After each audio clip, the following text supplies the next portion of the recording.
The sun, a molten coin, bled through the dense canopy of the Southeast Asian jungle. It was a world woven from emerald and jade, where ancient trees, their roots gnarled like the hands of time, reached towards a sky perpetually veiled by their opulent leaves. The air, thick and humid, hummed with the symphony of unseen life, the chirping of cicadas, the distant cry of a hornbill, the rustle of unseen creatures in the undergrowth. This was the year, approximately 1973, a time when the wild still held vast, untamed pockets, where the rhythm of existence was dictated by instinct and the slow turning of seasons. Within this verdant labyrinth, a young elephant calf, barely a year old, navigated the dappled light and shadow. Her name, if she had once spoken in human tongues, was not yet known, but her spirit was already a vibrant, curious thing. Her skin, a soft gray, still bore the faint, downy fuzz of infancy, and her small, questing trunk, a marvel of dexterity, twirled and swayed, exploring every scent, every texture. She was Tarra, though that name would come later, bestowed by a human who would become her anchor in a tumultuous world. For now, she was simply a calf, a cherished member of a sprawling, intelligent herd, guided by a wise matriarch whose every rumble was a lesson, every gesture a reassurance. Tarra trotted close to her mother, a towering presence of ancient wisdom and gentle strength. The scent of her mother's skin, a familiar blend of earth and sunshine and her own unique musk, was the scent of safety, of home. Days were spent in the simple, profound joys of an elephant's youth, learning to strip bark from trees with surprising precision, splashing in cool, muddy rivers, chasing after older calves in games of clumsy pursuit. Her world was boundless, a tapestry of green and brown, punctuated by the startling blues of jungle flowers and the vibrant flashes of exotic birds. Every sunrise promised new discoveries, every sunset a peaceful reunion beneath the vast, star-dusted ceiling of the jungle. Her innocence was absolute, a fragile jewel cradled in the heart of the wilderness. She knew only the love of her family, the comfort of their collective presence, the deep, resonant rumbles that echoed through her very bones, language understood without words. Then, the world shattered. It began not with a roar, but with a sudden, alien stillness, a cessation of the jungle's endless chatter. The matriarch, her ears flared wide, emitted a low, urgent rumble, a warning that rippled through the herd. The air thickened, not with humidity, but with a new, terrifying scent. Smoke and something metallic, something human. Panic, a primal, cold dread, seized Tarra. Her mother pushed her gently, yet firmly, towards the center of the huddled herd, a living fortress of gray hide and tusks. But the fortress was breached. Loud, unnatural noises ripped through the quiet shouts, the crack of whips, the terrifying blast of a rifle. Men, shadowy figures moving with brutal efficiency, swarmed from the undergrowth.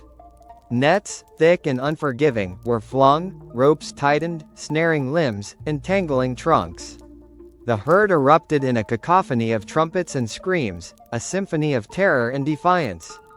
Tarra, small and vulnerable, was caught in the maelstrom. She felt the searing pain of a rope tightening around her leg, the desperate, futile pull against an invisible force that dragged her away from the warmth of her mother's flank. Her mother's frantic trumpets, full of a raw, agonizing grief, were the last sounds of her old world, a lament that would echo in Tarra's nascent memory for years to come. Disorientation was a crushing weight. One moment, she was free, running, her heart pounding with terror but her spirit still untamed. The next, she was confined, a dark, suffocating box pressing in on all sides. The smells of the jungle, the damp earth, the fresh leaves, the comforting musk of her family were replaced by the acrid stench of human sweat, diesel, and fear.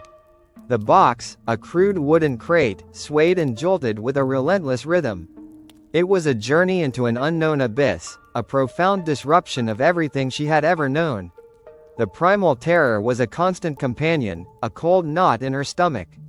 She cried out, a high-pitched, desperate squeal, but there was no answer, no comforting rumble, only the relentless, mechanical groan of the vehicle carrying her away.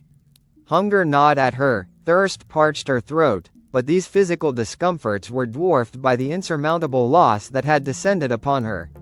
Her herd, her mother, the boundless green world all gone, vanished as if in a cruel dream. The dawning realization was a crushing blow. She was alone.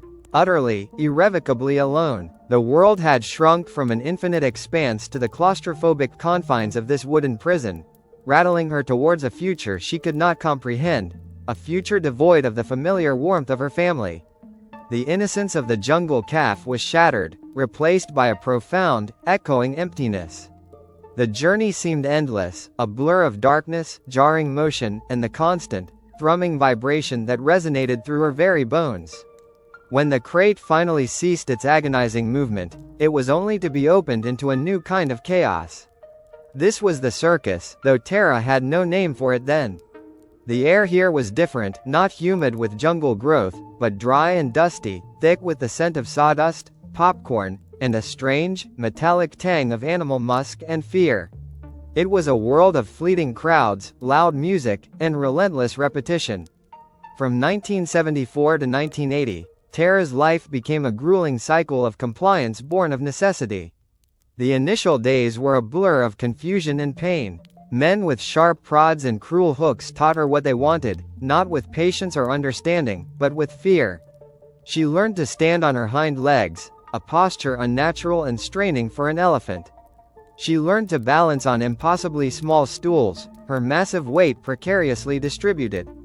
She learned to parade in circles, her head bowed, her trunk curled in an unnatural salute. Each trick was a surrender, a small piece of her wild spirit chipped away by coercion. The glitz and spectacle of the circus were a thin veneer over a brutal reality. Beneath the flashing lights and roaring applause, Tarra experienced constant travel, confined to dark, cramped trailers for days on end, the air stale and heavy. The temporary enclosures, often little more than ropes and chains, offered no true shelter or solace. The calliope music, bright and cheerful to human ears, became a soundtrack to her underlying loneliness.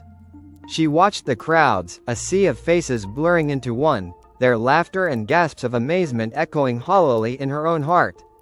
There was no connection, no understanding in their eyes, only a demand for spectacle. Yet, even amidst the strictures, a unique personality began to emerge. There were moments, fleeting and subtle, when her intelligence shone through. A certain glint in her dark eyes when she outwitted a trainer, a quiet defiance in the way she held her head, even in submission. She learned quickly, not just the tricks, but the routines, the unspoken cues, the ebb and flow of the circus day. She performed, not with joy, but with a developing sense of what was required, a detached professionalism born of survival. The longing for stability, for genuine connection, for the comforting presence of her own kind, remained a constant, aching throb beneath the surface of her polished performance. She was a magnificent creature, forced into a pantomime of her true self, her spirit yearning for something more. The turning point came around 1980, a subtle shift that would eventually lead her out of the glittering cage of the circus. Her journey led her to Carol Buckley, a woman whose spirit resonated with a profound understanding of these majestic creatures. Carol was not a trainer in the traditional, harsh sense. She approached Tarra not with prods or commands, but with a quiet respect, an outstretched hand offering not just food, but genuine empathy. The transition was gradual, fraught with Tarra's ingrained suspicion. Years of coercion had taught her to be guarded, to expect pain or deprivation. When Carol first introduced herself, her voice soft, her movements slow and deliberate, Tarra watched her with wary, intelligent eyes. Her trunk twitched, catching Carol's scent different from the harsh, demanding smells of other trainers. It was the scent of kindness, of patience, of something Tarra hadn't experienced since her infancy in the jungle. Carol brought Tarra to her private property, a world away from the constant clamor of the circus. Here, there were no roaring crowds, no blaring music, no endless parade of new faces. Instead, there was quiet. There was space. Tarra felt the soft earth beneath her feet, not the abrasive sawdust or the cold concrete of a circus ring. The sounds were different too: the rustle of leaves in the wind, the distant calls of birds, the gentle murmur of a stream. It was a tentative blossoming, a fragile hope taking root in the arid landscape of her past. Carol spent countless hours with Tarra, simply being with her. She spoke to her in soothing tones, explained her intentions, and never forced interaction. She offered treats, not as rewards for tricks, but as gestures of friendship. She demonstrated consistent, compassionate care, a stark contrast to the sporadic, demanding attention of circus life. Tarra, initially, remained guarded. She observed Carol with a deep, almost ancient wisdom, testing the boundaries of this new, unfamiliar kindness. Would it last? Was it a trick? Slowly, painstakingly, the walls Tarra had built around her heart began to crumble. A tentative touch from Carol's hand on her rough hide was not met with a flinch, but with a slow, almost imperceptible lean. A shared moment of quiet, Carol sitting near Tarra as she browsed on fresh greens, became a communion. Tarra began to respond not just to Carol's voice, but to her intentions, her mood, her very presence. The cautious acceptance deepened into affection, a fragile flower blooming in the quiet solitude of Carol's property. Tarra began to feel a growing sense of security, a belief that this woman, this gentle human, truly meant her no harm. A different, more peaceful kind of life, one she had only dreamed of, began to feel like a tangible possibility. The vision for something grander, something truly transformative, began to solidify in Carol Buckley's mind, shared and nurtured by Scott Blez, her co-founder. From 1987 to 1995, the idea of a sanctuary, a permanent, naturalistic home for retired elephants, grew from a hopeful whisper into a concrete plan. Tarra, living on Carol's property, was the living embodiment of this urgent need. She was the muse, the justification, the very first resident in waiting. The arduous labor began. The chosen land in Tennessee was a canvas of undeveloped wilderness, rolling hills, dense forests, winding creeks. It was beautiful, but raw, unforgiving. To transform it into a haven for elephants required immense dedication, a pioneering spirit that bordered on obsession. Carol and Scott, fueled by idealism and an unwavering belief in their mission, faced monumental challenges.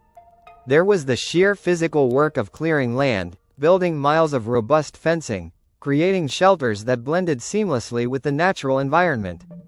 There was the bureaucratic maze of permits and regulations, the constant struggle for funding, the skepticism of those who couldn't grasp the profound necessity of such a place.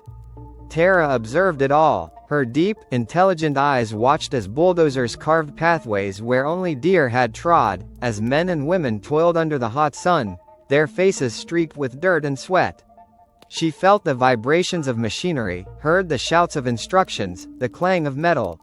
While she couldn't comprehend the intricacies of construction or fundraising, she sensed the purpose, the dedication that permeated the air. The expanding territory, the growing sense of order and intention, spoke to her on a level beyond words. This was for her. This was for others like her. A true refuge was slowly, painstakingly, being built. The years bled into each other, each one bringing the sanctuary closer to its full realization. The dream, once a distant star, was now a rising sun. Carol and Scott poured their lives into it, their determination unwavering, their idealism a guiding light. They were creating something entirely new, a paradigm shift in the world of captive elephants. Tarra, the quiet witness, began to understand the promise of a stable, expansive home. No more circus tents, no more cramped trailers, no more performance. Just space, freedom, and the quiet dignity of an elephant's true existence. By 1995, the elephant sanctuary in Tennessee was a reality, and Tarra, the inspiration, was its very first resident. The transformation in her was profound. The expansive freedom of the sanctuary lands offered a stark contrast to her previous life. She roamed vast territories, her powerful legs carrying her through forests where sunlight filtered in shifting patterns, across open fields where tall grasses whispered secrets, and into cool creeks where she could submerge herself, washing away years of dust and constraint. The quiet rhythm of nature, so brutally ripped from her as a calf, began to heal her. She rediscovered the joy of foraging at leisure, of tearing branches from trees, of wallowing in mud baths, letting the cool earth soothe her ancient skin. The real magic, however, began with the arrival of other elephants. Each one, like Tarra, carried the scars of a past life in circuses or zoos, a history of trauma and confinement. The sanctuary became a melting pot of unique personalities, each navigating their return to a more natural existence. Among the first to arrive was Shirley, an Asian elephant with her own long, complex history. Shirley had been a circus performer for decades, her spirit equally resilient, equally wounded. Their initial interactions were cautious, a delicate dance of curiosity and apprehension. Elephants, like humans, develop complex social hierarchies and bonds. Tarra, having been largely alone for so long, had to relearn the subtle language of elephant society. She and Shirley observed each other across the fields, their trunks questing, their ears flaring. There were tentative rumblings, soft vocalizations that conveyed a wealth of information. Slowly, a bond began to form, built on shared experience and mutual understanding. They started to spend time together, first in parallel, then in closer proximity. Tarra watched Shirley forage, Shirley observed Tarra dust bathing. Soon, they were walking together, their massive bodies moving in quiet synchronicity, their trunks occasionally touching in a gesture of reassurance. The joy of companionship, a deep, primal need for elephants, began to fill the void that had been in Tarra's heart since her capture. Shirley became her herd, her sister, her confidant. Their relationship was a testament to the sanctuary's mission, to allow these magnificent creatures to heal, to reconnect with their true selves, and to form the crucial social bonds that had been denied to them for so long. The sanctuary staff, witnessing these transformations, felt a profound sense of pride and renewed purpose. Seeing Tarra and Shirley thrive, watching them reclaim their natural behaviors, the deep rumbling conversations, the shared mud baths, the quiet companionship was the ultimate validation of their vision. The challenges of operating such a large-scale haven were immense, but the quiet contentment in Tarra's eyes, the palpable sense of belonging she now radiated, made every struggle worthwhile. This was home, a true community, a place where elephants could finally be elephants. The new millennium dawned over the rolling hills of Tennessee, bringing with it not just a fresh calendar but an accelerated rhythm of life at the elephant sanctuary. The initial pioneers, Tarra and Shirley, had laid the foundation, their quiet presence a testament to the sanctuary's vision. Now, between the years 2000 and 2004, the haven truly began to burgeon. More elephants arrived, each a living archive of trauma and resilience, each carrying the weight of a past spent in the confines of human entertainment. The air, once filled primarily with the rustle of leaves and the low rumbling of two contented giants, now carried a richer, more complex symphony. There were new trumpets, hesitant at first, then growing bolder, the splash of more bodies in the creeks, the rhythmic crunch of more jaws on hay. The sanctuary, once a quiet refuge for a select few, was transforming into a bustling, evolving ecosystem of diverse personalities and needs. Carol Buckley and Scott Blez, their faces etched with the daily challenges and triumphs, watched with a mixture of pride and constant vigilance as their dream expanded. Tarra, now an established resident, observed these new arrivals with the ancient wisdom of her species. Her dark, intelligent eyes took in the trembling gait of an elderly female, blinded by years of cataracts, or the nervous twitch of a younger bull, still flinching at sudden movements. She had found her peace, her sisterhood with Shirley, and while she welcomed the expansion of her herd, she also navigated the complexities of these new social dynamics with a quiet, discerning patience. There were subtle negotiations of hierarchy, gentle nudges, shared pathways, and the occasional test of boundaries, all part of the intricate dance of elephant society. She remembered her own journey, the profound disorientation, the slow, arduous path to trust. Her presence, calm and reassuring, often helped new arrivals find their footing.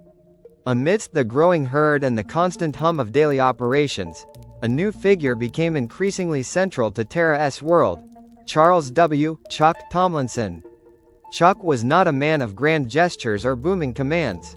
He moved with a quiet, almost reverent respect for the animals, his hands capable, his voice a low, steady murmur.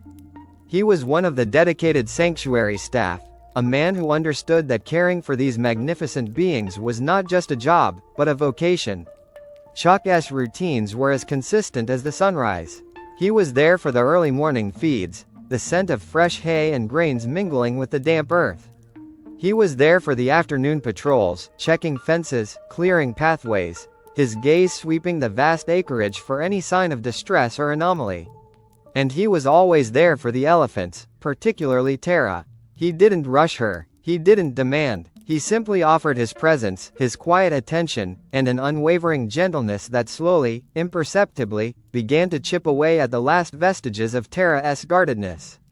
Their bond wasn't forged in a single dramatic moment, but in countless small, ordinary interactions.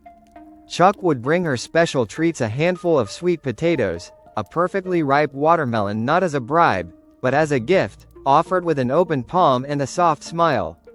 He would speak to her, not in baby talk, but in a calm, informative tone, explaining his tasks, narrating the day's events. Tarra would listen, her ears slightly flared, her trunk often reaching out to gently touch his arm, her sensitive skin registering the warmth of his presence.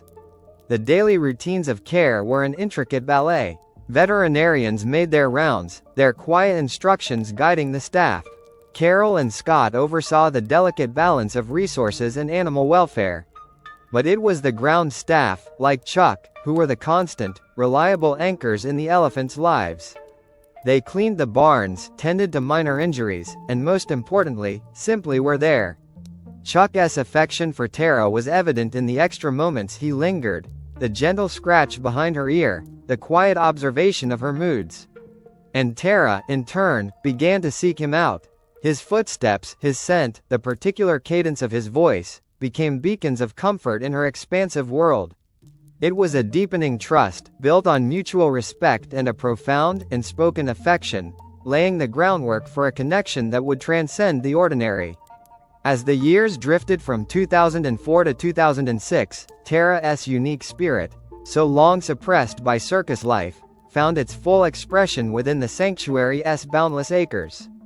Her intelligence, her independence, had always been evident, but now, with the security of her new home and the comforting presence of trusted humans like Chuck, she began to display a particular characteristic that would define her: a penchant for solitary wanderings. The serene vastness of the sanctuary land stretched out before her, an invitation to explore, to simply be. Tarra would often detach from Shirley and the rest of the herd, her massive form disappearing into the dense woods or cresting a distant hill. Sometimes she would be gone for hours, sometimes for an entire day, her absence a subtle, almost imperceptible shift in the sanctuary's rhythm. The staff, accustomed to the sight of the herd moving in unison, would note her departure with a mix of understanding and a familiar, low thrum of anxiety.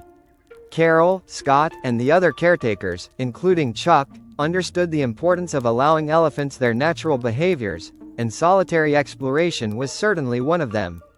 In the wild, elephants often range far, their paths dictated by instinct, forage, and the call of their own inner compass. But the sanctuary, while vast, was still a managed environment. There was a delicate balance between allowing Tarra this profound freedom and ensuring her safety. Her wanderings meant anxious moments of searching, patrols along fence lines, and the quiet, collective holding of breath until her familiar shape emerged from the tree line. Tarra, however, seemed utterly content in her self-reliance. When she wandered, she wasn't fleeing or seeking escape. She was simply exploring, indulging a deep-seated desire for solitude, for the quiet contemplation of her surroundings. She would browse on particular leaves in a secluded grove, her trunk meticulously selecting the ripest berries. She would stand for long stretches by a hidden pond, watching the dragonflies dart across the surface, her enormous body a statue of quiet contemplation. The wind would ruffle the sparse hairs on her head, carrying the myriad scents of the forest, damp earth, pine needles, the faintest trace of distant deer. Her world, in these moments, was entirely her own, a personal kingdom of sensory delight and profound peace. Her returns were always just as understated as her departures. One moment, the staff would be scanning the horizon, a knot of worry tightening in their stomachs. The next, Tarra would simply be there, emerging from the woods as if she had never left, her dark eyes calm, her gait unhurried. She would rejoin Shirley, a soft rumble passing between them, a silent communication of reunion. The staff would breathe a collective sigh of relief, their concern giving way to a renewed sense of awe for her unique and wild spirit. Tarra's wanderings were a testament to her profound intelligence, her trust in her home, and her enduring connection to the wildness that still pulsed beneath her domesticated exterior. She was free, truly free, in a way few captive elephants ever were, and her consistent return was her silent promise to her human family that she understood and cherished this precious liberty. The years rolled on, and between 2006 and 2008, Tarra began to reveal yet another astonishing facet of her personality, a testament to her profound cognitive abilities, her artistic inclinations. It started, as many extraordinary things do, with a simple act of curiosity. One of the caretakers, perhaps inspired by other reports of elephants engaging with art, had left a brush and some non-toxic, elephant-safe paints near Tarra's habitat. It was an experiment, a gentle probe into the depths of her intelligence. Chuck Tomlinson was often the one present when these brushes were introduced. He would sit quietly, observing, offering gentle encouragement. Tarra, with her sensitive, prehensile trunk, would tentatively investigate the objects. Her trunk, an appendage of incredible dexterity, would pick up the brush, its bristles a novel sensation against her skin. At first, it was mere manipulation, a playful exploration of a new toy. But then, something shifted. Chuck noticed her concentration, the way her head tilted, her eyes fixed on the canvas.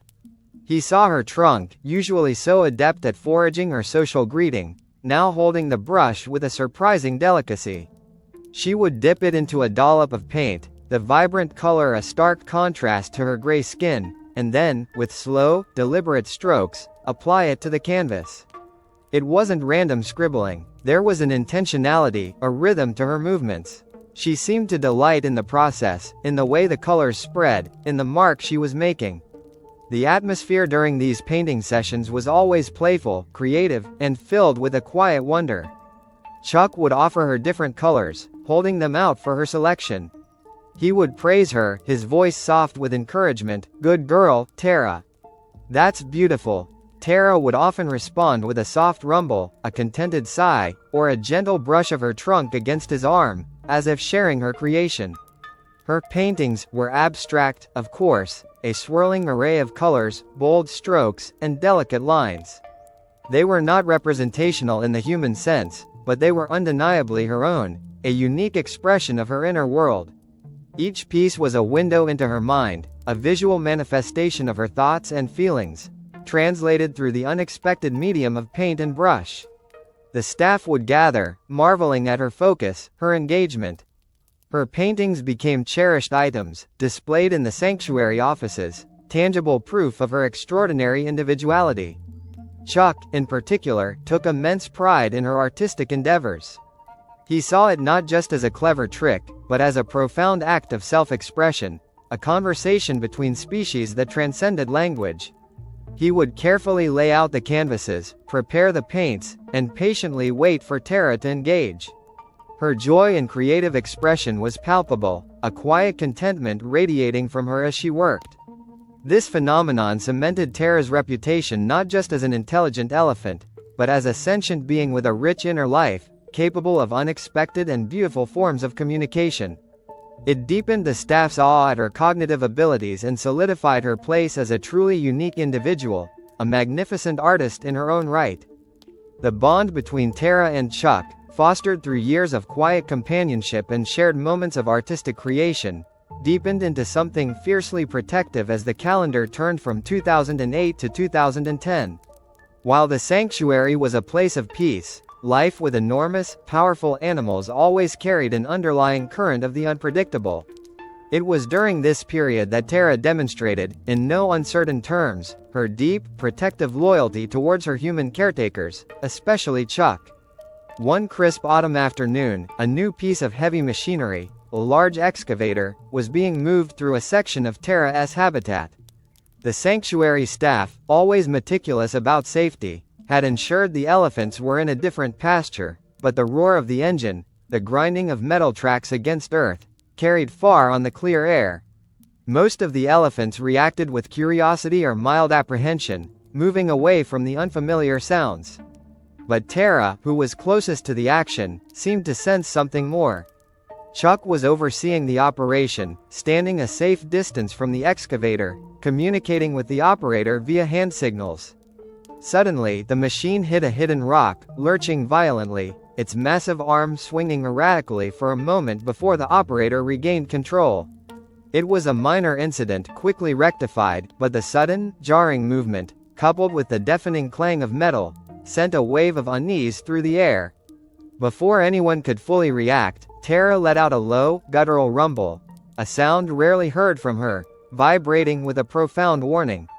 Her ears flared, her head lifted, and her eyes, usually soft, now held a sharp, intense focus. She began to move, not at a run, but with a deliberate, powerful stride, directly towards Chuck. The other staff members present froze, their hearts quickening. An elephant moving with such purpose, especially one as large and powerful as Tarra, could be intimidating. But there was no aggression in her posture, only an undeniable sense of urgency and protective intent. She positioned herself between Chuck and the still rumbling machinery, her massive body a living shield. She didn't touch him, didn't push him, but her message was clear. This is my human, and you will not harm him. Her trunk, usually gentle, was held taut, slightly raised, her stance firm. She stood there, watchful and resolute, until the excavator was completely still and its engine silenced. Only then did the tension in her body slowly ease. She turned her head, her eyes meeting Chuck's, a silent communication passing between them.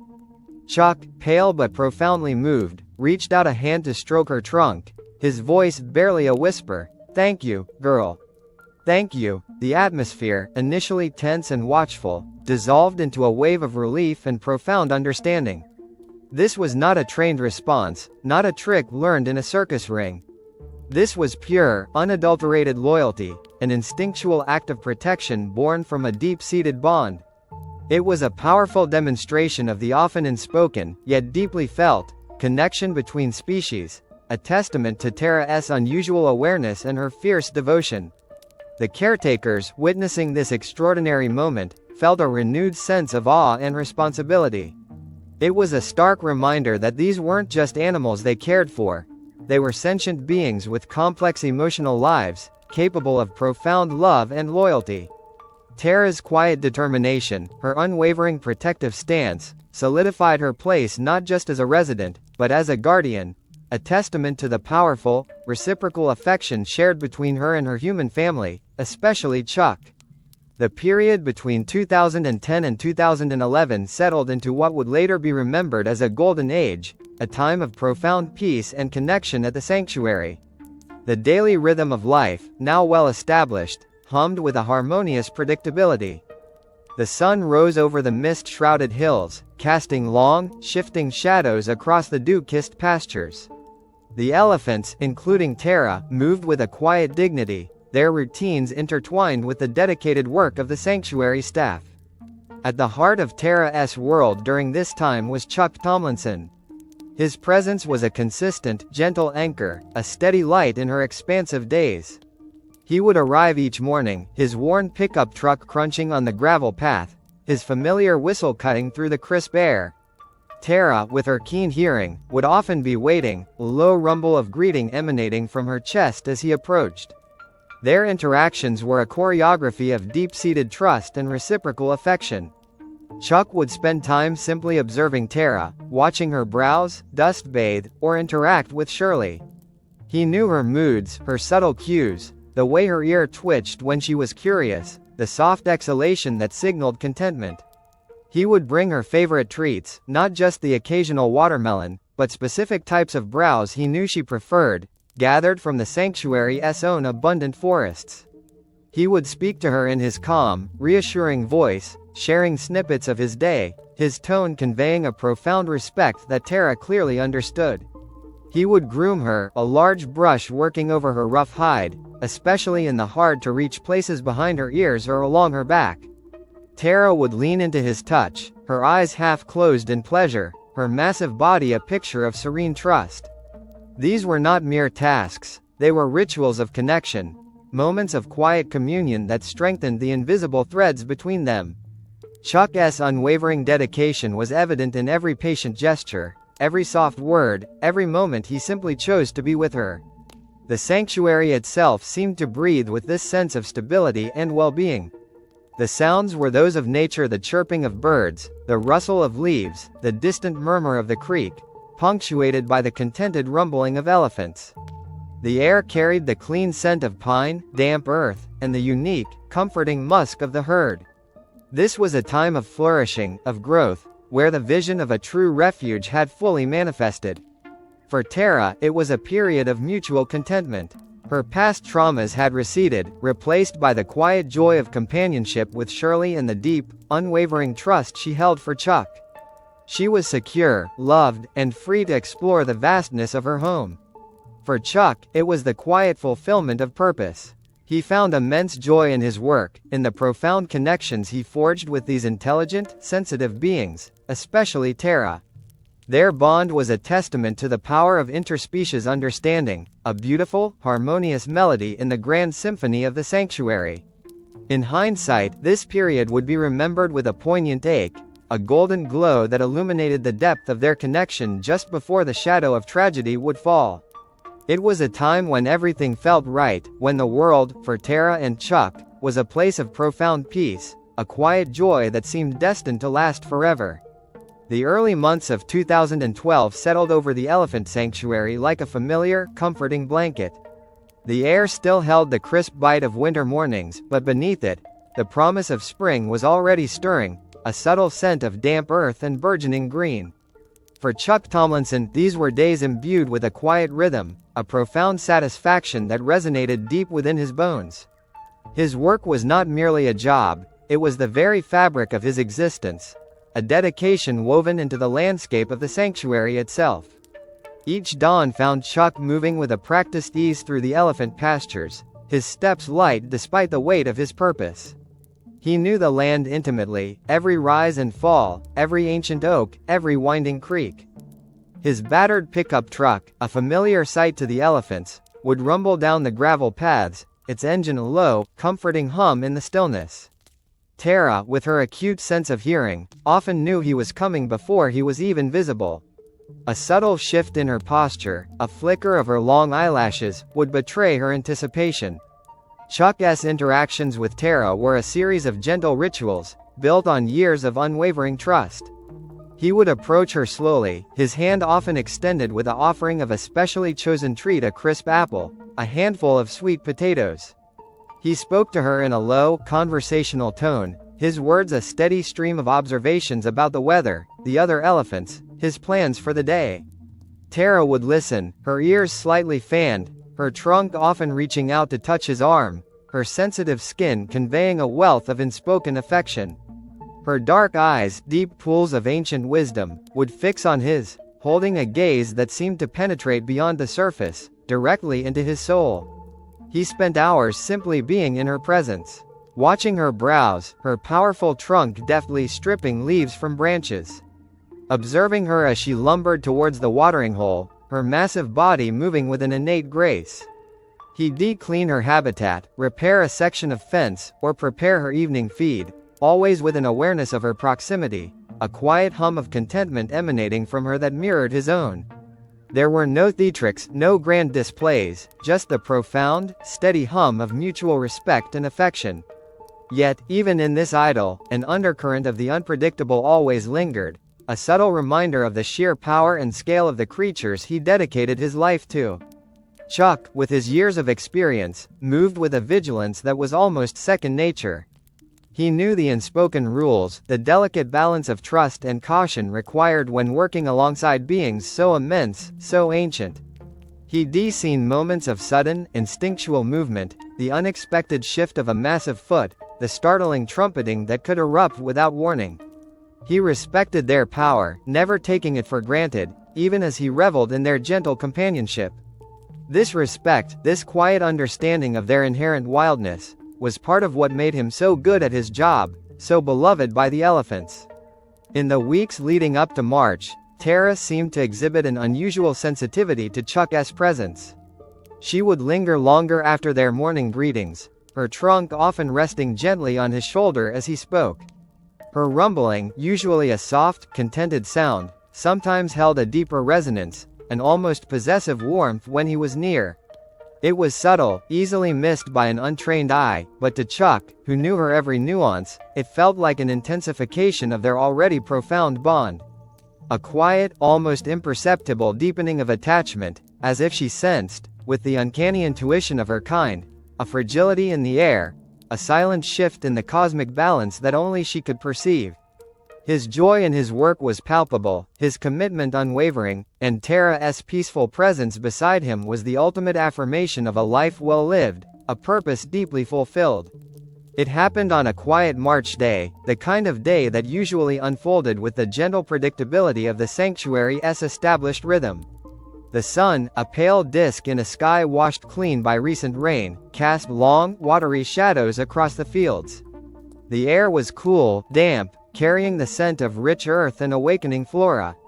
The discovery was made by another sanctuary staff member, conducting a routine check of Tarra's habitat. The scene was instantly, horribly wrong. A piece of heavy machinery, perhaps a tractor or a utility vehicle, lay overturned in a ditch. And nearby, utterly still, was Chuck Tomlinson. The abruptness of it was a physical blow, a sudden, brutal rupture in the sanctuary's peaceful existence. The staff member's shout, raw and disbelieving, ripped through the quiet morning. It was a sound that carried the weight of shock, horror, and immediate, overwhelming grief. The silence that followed was even more terrible, a vacuum where the familiar sounds of life had been. Disbelief, cold and sharp, seized everyone who heard the news. How? Why? In this place of refuge, of peace, how could such a thing have happened? Carol Buckley, her face etched with a dawning horror, arrived at the scene, followed by Scott Blez and other dedicated staff. The sight was surreal, a nightmare rendered in the stark reality of the Tennessee woods. Chuck, their beloved colleague, their friend, was gone. The circumstances pointed to a fall, an accident while working alone with the machinery. 1,000 possibilities, 1,000 what-ifs, swirled in the minds of those gathered, but the crushing finality of the moment was undeniable. A dark cloud descended upon the sanctuary, heavy and suffocating. The vibrant greens of the forest seemed to dim, the birdsong to cease. The very air felt thick with unspoken sorrow. This was not merely the loss of a staff member, it was the loss of a cornerstone, a gentle, unwavering presence that had been integral to the fabric of their community, both human and elephant. Amidst the human grief, Tarra's initial reaction was observed with a chilling clarity. She had been nearby, perhaps drawn by the unusual commotion, the hushed, frantic voices. As the staff gathered, their faces pale and drawn, Tarra stood motionless at the edge of the clearing. Her massive head was held high, her ears slightly flared, catching every whisper, every nuance of human distress. She didn't trumpet, didn't make a sound. Instead, an unusual quietness settled over her, a profound stillness that was more unsettling than any outburst.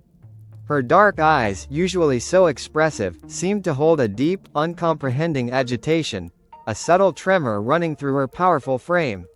She sensed it, the profound shift, the sudden, terrible absence of a familiar, beloved soul. The peace of the sanctuary had been shattered, and in its place, an overwhelming wave of disbelief, confusion, and raw, searing grief washed over them all. The hours following the discovery of Chuck Tomlinson's body were a blur of somber activity. The sanctuary transformed into a scene of solemn investigation and profound mourning. The local authorities arrived, their official vehicles a stark, intrusive presence against the natural backdrop of the preserve. Their questions, their measured procedures, were a necessary but jarring counterpoint to the raw, visceral grief that permeated every corner of the sanctuary. Crime scene tape, a cruel ribbon of yellow, marked off the area where Chuck had been found, creating an even starker division between the before and the after. Carol Buckley, Scott Blez, and the other staff members moved through these formalities like automatons, their minds reeling, their hearts aching. Every word spoken, every form filled, felt like a betrayal of the quiet, natural world Chuck had so loved. The air was heavy, thick with unspoken sorrow, punctuated only by the clipped tones of officialdom and the occasional, stifled sob from a grieving caretaker. The quiet hum of daily life had been replaced by a palpable sense of absence, a gaping void where Chuck's familiar presence had once been. His scent, his voice, his gentle footsteps all gone, leaving an echo that resonated through the very trees. Tarra's behavior, however, spoke volumes where human words failed. From the moment of discovery, she had been markedly different. Her usual calm demeanor was replaced by a restless agitation. She moved with an uncharacteristic urgency, her powerful legs carrying her in wide, sweeping circles around the perimeter of her habitat, her trunk held high, questing, searching. She emitted low, mournful rumblings, sounds that vibrated with a deep, primal distress, unlike anything the staff had heard from her before. These were not angry calls, but sounds of profound sorrow, of confusion, of a desperate longing. She returned repeatedly to the area where Chuck had last been seen alive, where the overturned machinery lay, and where the human activity had been most intense. She would stand there, for long stretches, her body a silent, imposing monument of grief. Her trunk would reach out, gently, tentatively, to touch the ground, to sniff the air, as if trying to grasp a fleeting scent, a last vestige of her beloved friend. Her eyes, usually so clear and discerning, now held a bewildered, almost frantic quality, scanning the horizon as if Chuck might simply reappear, his familiar whistle cutting through the quiet. The staff watched her, their own hearts breaking anew with each display of her visible grief. They understood. They knew the depth of the bond between Tarra and Chuck. Her restlessness, her apparent search for him, was an undeniable testament to her profound emotional intelligence and the deep attachment she held. It was not just a human community that mourned. The elephants, too, felt the gaping hole left by Chuck's passing. Shirley, Tarra's closest companion, stayed close, her body a comforting presence, but even she could not fully alleviate the unique sorrow that had gripped Tarra. The sanctuary, usually a haven of peace, now felt imbued with an overwhelming sense of loss, its quiet grief permeating every rustle of leaves, every distant bird call. Tarra's silent, desperate search underscored the tragic truth. A profound connection had been severed, and the elephant, with her vast capacity for memory and emotion, felt it with every fiber of her being. In the days that followed, as the initial shock began to give way to the heavy weight of sorrow, preparations for Chuck's funeral commenced. It was a time of immense sadness for the sanctuary community, a period dedicated to honoring a man who had given so much of himself. Carol Buckley, bearing the burden of leadership and deep personal grief, found herself confronted with an unprecedented request, one born of an understanding so profound it transcended the conventional boundaries of mourning. The idea, first whispered among the staff, then given voice by Carol, was to allow Tarra to attend Chuck's funeral service. It was a radical notion, fraught with logistical and emotional challenges, yet it felt undeniably right. They had all witnessed Tarra's distress, her relentless searching, her mournful rumblings. Her grief was palpable, an undeniable force that echoed their own. To deny her the opportunity to say goodbye, in her own way, felt like a cruel injustice to the depth of her bond with Chuck. The discussions were careful, tinged with respectful solemnity. How would they manage it? A funeral service, a gathering of grieving humans, was not a place for an elephant, even one as gentle and intelligent as Tarra. There were concerns for safety, for the solemnity of the occasion, for the reactions of Chuck's family and other attendees who might not fully grasp the extraordinary nature of the bond between Tarra and Chuck. Carol, however, was resolute. She knew Chuck would have wanted it. He had always respected Tarra's sentience, her intelligence, her right to express her emotions. This was a tribute not just to Chuck, but to the very essence of what the sanctuary stood for: the profound, often unexpected, connections between species. The logistical challenges were immense. The funeral was to be held at a local church, a place designed for human gatherings, not for a creature weighing thousands of pounds. Transporting Tarra, even a short distance, required careful planning. Ensuring her comfort, her safety, and the ability for her to approach the casket respectfully, without causing disruption or fear, was paramount. Every detail was considered, every contingency planned for. The sanctuary staff, united in their grief and their compassionate determination, rallied around Carol's decision. They would make this happen, not just for Tarra, but for Chuck, whose life had been a testament to such bonds. During these days of preparation, Tarra's quiet sorrow continued. Her restlessness had lessened, perhaps replaced by a deeper, more internal longing. She would often stand near the main gates, gazing down the road, as if waiting. Her appetite remained subdued, her usual playfulness absent. She sought the company of Shirley, pressing close, their massive bodies a comfort to each other. But even in the solace of her herd, the absence of Chuck was a constant, aching void. Her eyes, deep with an ancient sadness, seemed to hold the weight of an unspoken question. Where is he? Why is he gone? The anticipation among the staff was mixed with trepidation. They hoped, they prayed, that this unprecedented gesture would offer some measure of closure, not just for them, but for the grieving elephant whose heart had been so deeply intertwined with the man they were about to lay to rest. The 23rd of March, 2012, dawned gray and cool, a fitting backdrop for the solemn occasion. The air was still, hushed, as if the very world held its breath. Family, friends, and colleagues gathered at the church, their faces etched with grief, their conversations subdued. The atmosphere was reverent, profoundly sorrowful, but beneath it lay a unique sense of anticipation, a quiet trepidation for the extraordinary event that was about to unfold. Inside the church, the air was thick with the scent of lilies and sorrow. Chuck Tomlinson's casket, adorned with flowers, lay at the front, a stark symbol of irreplaceable loss. Outside, away from the immediate human gathering, Tarra waited. The decision had been made, the path cleared.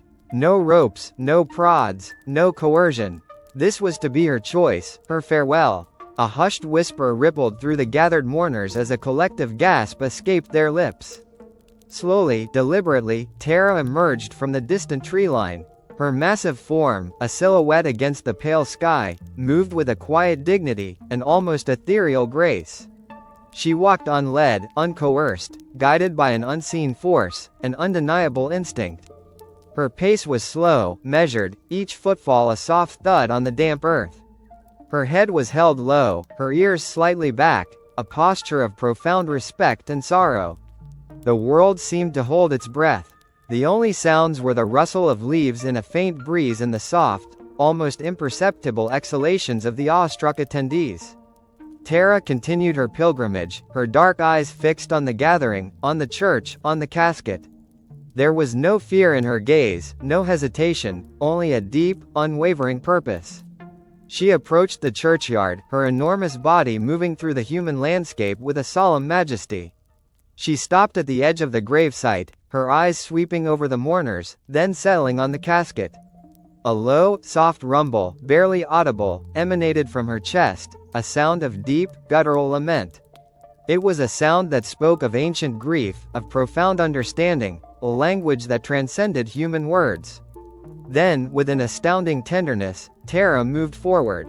She walked directly to the casket, her trunk gently extending, not to grasp or disturb, but to hover, almost caress the polished wood. Her trunk, a marvel of sensitive muscle, delicately touched the surface, a fleeting, almost spiritual connection. She stood there, silently, reverently, for what felt like an eternity.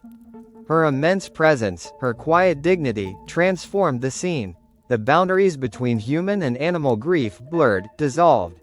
It was an unforgettable tableau, a moment where the raw truth of interspecies love and loss was laid bare for all to witness. Tears streamed down faces, unbidden and unrestrained. The sorrow in the air was profound, but it was now mingled with an overwhelming sense of awe, a deep, spiritual understanding that transcended the ordinary. This was not just an elephant, this was a sentient being, expressing a depth of emotion that mirrored, and perhaps even surpassed, human comprehension. After her silent vigil, Tarra slowly, deliberately, turned. She did not rush. She did not look back. With the same quiet dignity, she began her journey back to the sanctuary, disappearing back into the tree line from which she had emerged. Her departure left a lingering impression, a profound sense of having witnessed something extraordinary, something deeply spiritual. Her unmistakable act of mourning, unprompted and deeply felt, was a testament to her profound intelligence and empathy, a final, poignant farewell to the man who had loved her, and whom she had loved in return. The world had just been given an unforgettable lesson in the boundless capacity for connection, proving that grief, in its purest form, knows no species. The cool March air, still heavy with the scent of lilies and damp earth, hung suspended in the aftermath of Tarra's silent departure. A profound, almost sacred quiet had descended upon the funeral gathering, a hush far deeper than mere human reverence. It was as if the very trees, ancient sentinels of the Tennessee hills, held their breath, bearing witness to an event that transcended the ordinary fabric of existence. Mourners, their faces streaked with tears, remained rooted to the spot, their gazes fixed on the distant tree line where Tarra's massive form had vanished. A collective exhalation, soft and trembling, rippled through the crowd, a release of held emotion, of wonder, and of an overwhelming sorrow that now felt profoundly understood. Carol Buckley, her own grief a raw, aching wound, felt a strange, ethereal peace settle over her.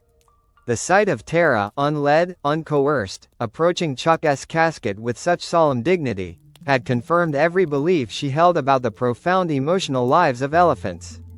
It was a validation that resonated to her very core, a heartbreakingly beautiful testament to the power of interspecies love. She looked at Scott Blez, her co-founder, whose usually stoic expression was softened by unshed tears. Their eyes met, a silent communication passing between them. "We were right. This is why we do what we do." The mourners began to stir, slowly, hesitantly. Whispers, at first barely audible, began to weave through the air. "Did you see that? I can't believe it. She truly loved him." Each utterance was laced with disbelief, awe, and a dawning comprehension of the extraordinary moment they had just shared. The fragile peace, born of collective emotional release, now began to transition into a hum of wonder, a quiet processing of the surreal.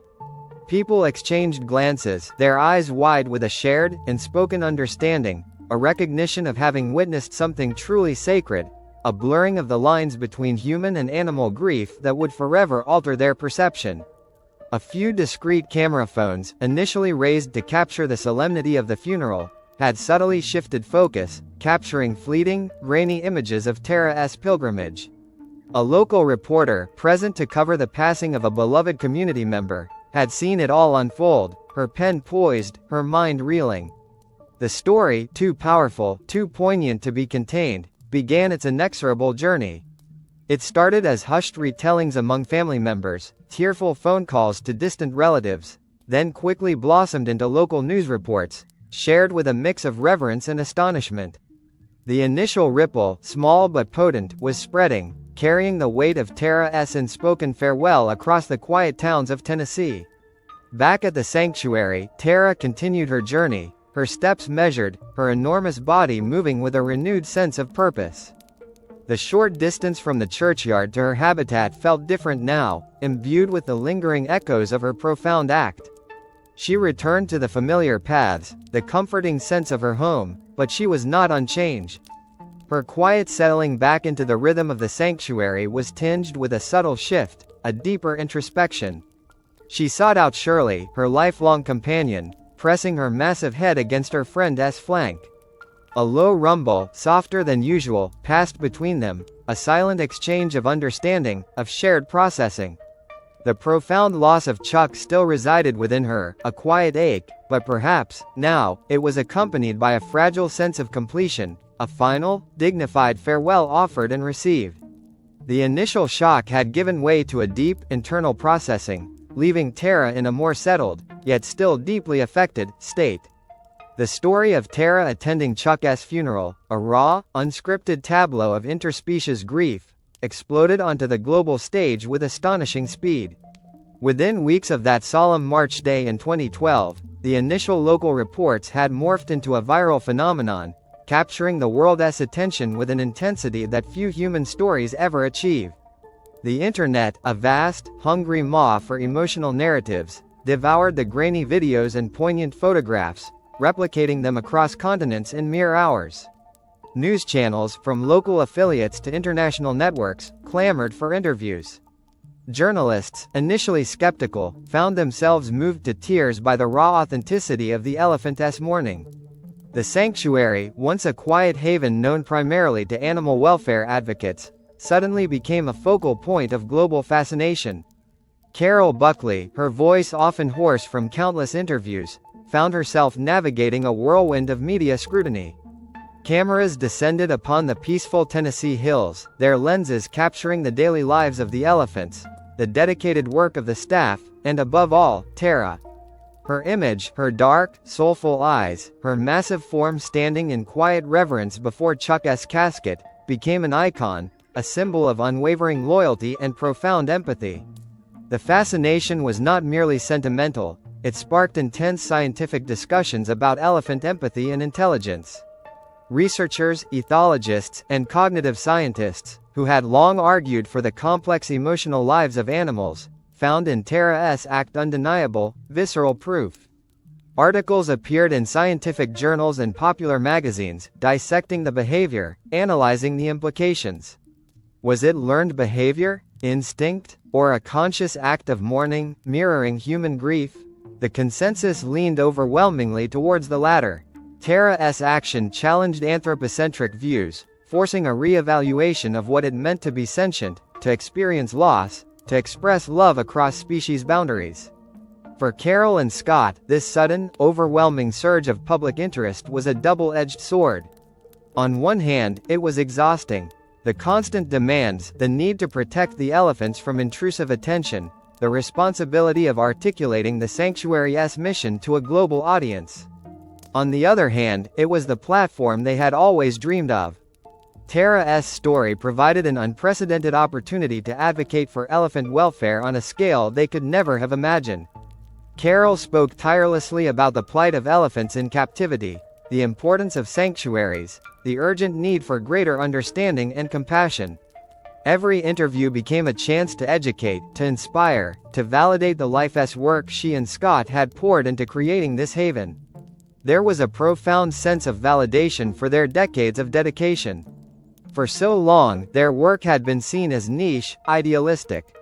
Now, the world was seeing, through Tarra's eyes, the undeniable truth of elephant sentience. The tragedy of Chuck's death was inextricably linked to this global awakening, a poignant reminder that even in the deepest sorrow, there could be profound lessons and a renewed sense of purpose. The sanctuary, once a quiet dream, was now a beacon, its light amplified by the unforgettable act of an elephant grieving her friend. As the intense media spotlight gradually softened, giving way to a steady, enduring interest, life at the sanctuary found a new rhythm. The years from 2014 to 2016 saw Tarra settle into this subtly altered existence, adapting to the profound absence of Chuck, yet demonstrating an extraordinary resilience.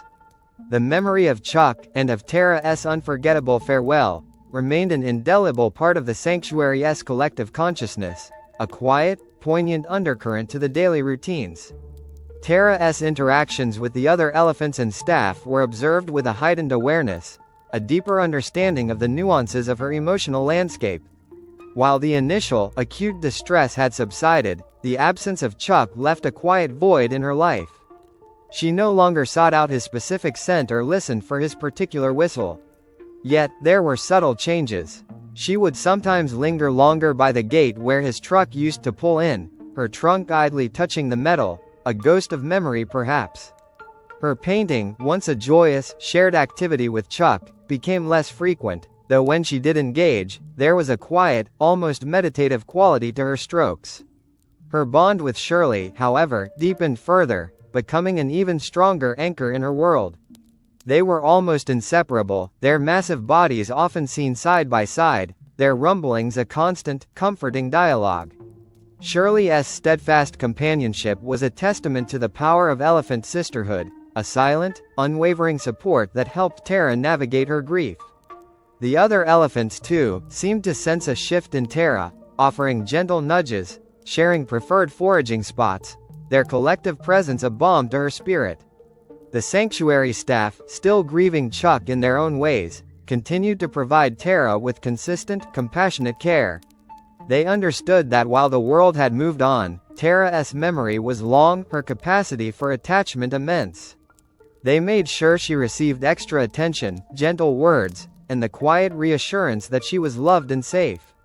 They observed her closely, noting her moments of quiet contemplation, her bursts of renewed playfulness, her continued, dignified presence.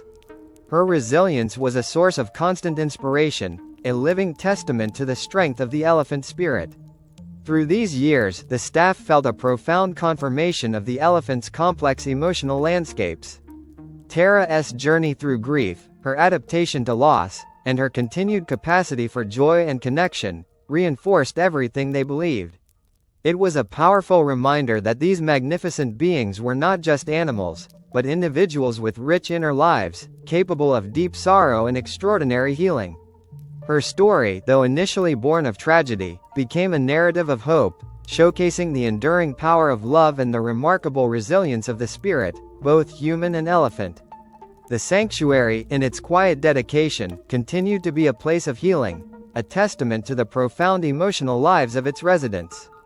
The ripples of Tarra's story, set in motion by her poignant act of mourning, continued to expand, creating a profound and lasting impact on animal welfare advocacy and the global perception of elephants between 2017 and 2020. What began as a moment of personal grief had blossomed into a worldwide phenomenon, sparking a crucial paradigm shift in how humanity viewed these majestic creatures. The narrative of Tarra's loyalty and intelligence resonated deeply with people from all walks of life, transcending cultural and geographical boundaries. It fueled a growing global awareness of elephant sentience, challenging long-held assumptions about animals as mere commodities or performers. No longer could elephants be easily dismissed as unthinking beasts. Tarra had shown the world their capacity for complex emotions, for love, for sorrow, for memory. This heightened public awareness translated into tangible change. Support for elephant sanctuaries, like the one in Tennessee, surged. Donations increased, volunteer applications flooded in, and the demand for ethical tourism experiences, where elephants lived in naturalistic environments rather than performing tricks, grew exponentially. People wanted to connect with elephants, but they wanted to do so respectfully, on the elephant's terms.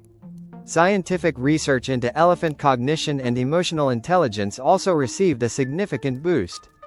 Tarra's story provided compelling anecdotal evidence that encouraged more funding and attention for studies exploring elephant communication, social structures, and their capacities for empathy and self-awareness.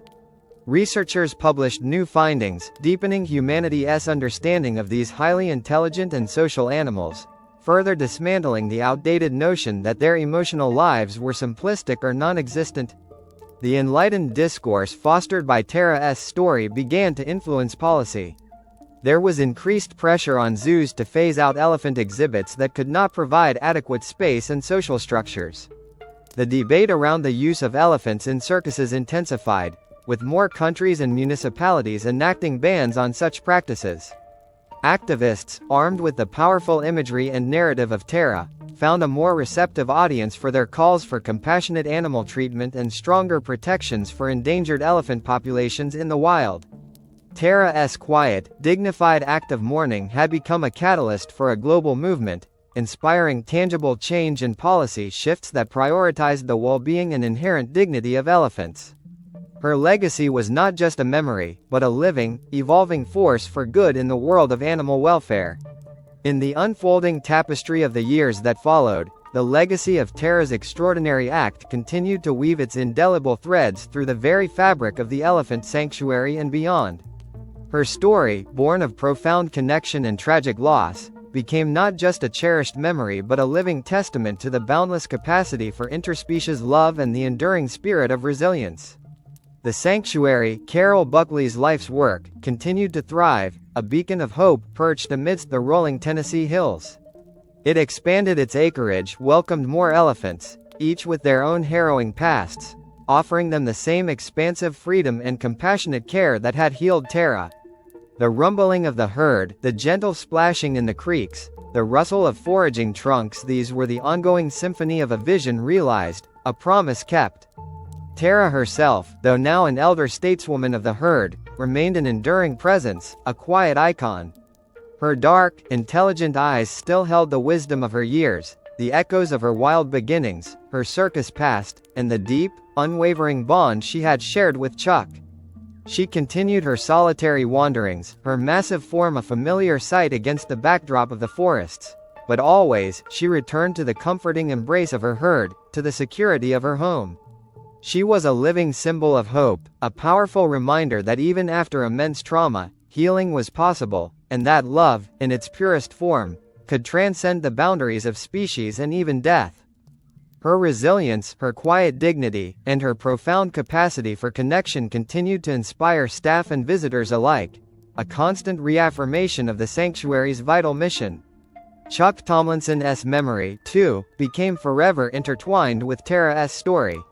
His quiet dedication, his unwavering kindness, and the deep, reciprocal affection he shared with Tarra, were celebrated as integral to her journey.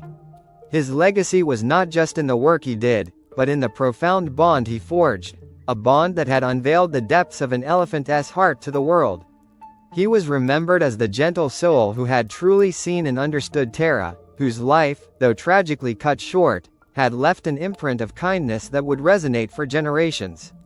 The small memorial stone placed in a quiet grove on the sanctuary grounds, often visited by staff and sometimes, perhaps, by Tarra herself, served as a humble, yet powerful, tribute to a man who embodied the sanctuary's spirit. Looking towards the future, Tarra's story continued to fuel the broader fight for elephant protection globally. It amplified the voices of conservationists battling poaching and habitat destruction, reminding humanity of the irreplaceable value of these magnificent creatures. It underscored the urgency of protecting wild elephant populations, ensuring that future generations would have the privilege of witnessing their intelligence, their complex social structures, and their profound emotional lives in their natural habitats. The sanctuary's mission, therefore, extended beyond its fences, advocating for a world where all elephants, wild and captive, were treated with the respect, dignity, and compassion they deserved. The profound lesson of Tarra's act, her unprompted pilgrimage to mourn her beloved caretaker, became a timeless message. It was a testament to the universality of grief, the enduring power of love, and the astonishing depth of intelligence and empathy that exists within the animal kingdom. It stripped away human arrogance, revealing a shared vulnerability, a common thread of connection that binds all sentient beings. In a world often consumed by division and misunderstanding, Tarra's quiet farewell offered a powerful, undeniable truth. That love, in its purest, most selfless form, knows no species, no boundaries, no end. It was a moment etched into history, a whisper of grace that continues to echo, reminding us all of our shared humanity, and our profound responsibility to the magnificent, intelligent creatures with whom we share this precious planet. The story of Tarra, the elephant who attended her caretaker's funeral, was not just a tale of sorrow, but a beacon of hope, a living legacy of compassion that would continue to inspire for generations to come.